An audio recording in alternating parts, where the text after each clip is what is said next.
letter Tzadi was called by the great Kabbalist, the Arizal, TZADIK. He added a letter Kuf, which is the next letter in the alphabet, to the letter Tzadi. Because when you add a Kuf, it spells Tzadik, which means the righteous one, the holy one. The shape of the Tzadi is a bent over nun, which we have learned means a bent over servant, with a yud wedged into the bent over nun. So this, in a sense, gives us a definition of a tzaddik. A tzaddik is a servant of God and a servant of other people who loves people. And embedded in him is the little that holds a lot. Our description of the letter Yud. The tzaddik, in a sense, is carrying the whole world on his shoulders. Another meaning of the letter tzadi, when the letters are permuted, is tzayid, to hunt. This represents the actual role and function of the tzadi from a Kabbalistic point of view.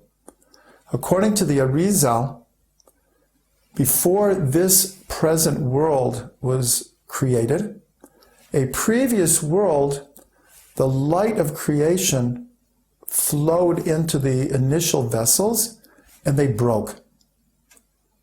And when they broke, sparks of light and holiness were caught in each of these vessels. And this world, according to the Arizal, which is called the world of tikkun, the world of rectification, is made up of the broken vessels of a previous world.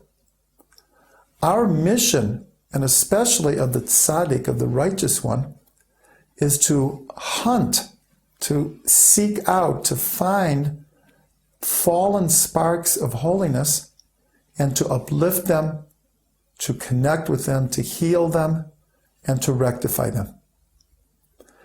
This is connected to what it says in the Torah about Yitzchak, Isaac. It says that he loved Esav because hunt was in his mouth. This is a very perplexing idea, why he loved Esav, who was a man of the field and who was very unrectified.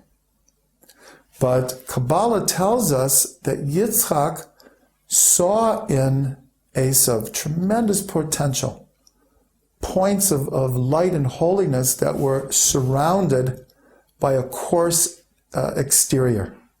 And he was hunting to extract these points from Esav. And we're actually told these points were the souls of Rabbi Akiva and Rabbi Meir, both who were from families of converts from the seed of Esav. So the tzaddik, the bent over the nun who's holding up the whole world, is actually going down and seeking to uplift the physical world, the soul, and to bring them close to God. The number of the letter tzadi is 90. This is the age that Sarah was when she gave birth to Yitzchak, the first Jewish child.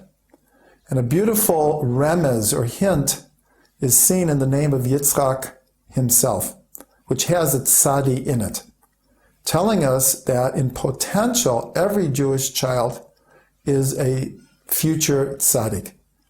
As it says, all of your people are tzaddikim. In potential, we all have the ability to be a tzaddik.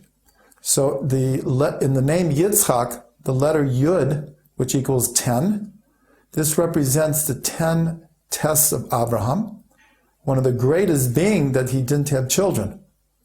The tzadi equals 90, is the number of years that Sarah was when she gave birth. The next letter, the chet, equals 8. This represents the 8th day of circumcision, Yitzchak being the first Jewish child circumcised on the 8th day. The last letter, kuf, equals 100. This is how old Avraham was when Yitzhak was born. So it's a beautiful remez in the name Yitzchak of all the components that went into his being, as it were. One final thought is, a verse in Psalms says, Tzadik ketamar yifrach. A tzaddik, like a date palm, will flower. The word flower, perach, equals 288. The Arizal teaches us that symbolically there were 288 sparks that fell in the breaking of the vessels. This number represents all of the fallen sparks. So this verse is hinting that it's the tzaddik who will redeem all of these sparks and one day make them shine. A meaningful meditation on the letter tzadi, or as the Arizal called the tzadik, is to look inside and contact the point within that is righteous, that is holy, that can be everything that it can be.